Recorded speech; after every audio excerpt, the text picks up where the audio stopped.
சுவாமி படம் போட்ட பழைய காலண்டர்களை வீட்டில் வைக்கலாமா? புத்தாண்டு வந்ததும் வீடுகளில் பழைய சுவாமி படம் கொண்ட காலண்டர்கள் மிச்சமாகி விடுகின்றன. பழைய காலண்டரை வைத்திருக்கலாமா, அதன் மேல் புதியதை மாட்டலாமா என்ற சந்தேகம் பலருக்கு உண்டு.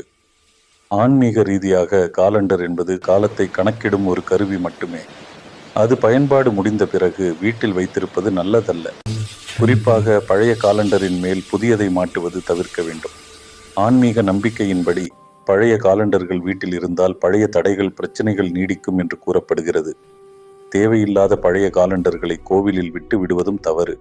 குப்பையில் போடுவதும் கூடாது. காலண்டரில் உள்ள சுவாமி படத்தை மட்டும் பிரித்து எடுக்கவும், தண்ணீரில் ஊற வைத்து மெதுவாக கரைய விடவும், அந்த நீரை ஓடும் நீரில் விடலாம். பழையதை மரியாதையுடன் அகற்றி புதிய ஆண்டை சுத்தமான நல்ல ஆற்றலுடன் வரவேற்றால் வாழ்க்கையில் நல்ல மாற்றங்கள் மெதுவாக வந்தே தீரும்.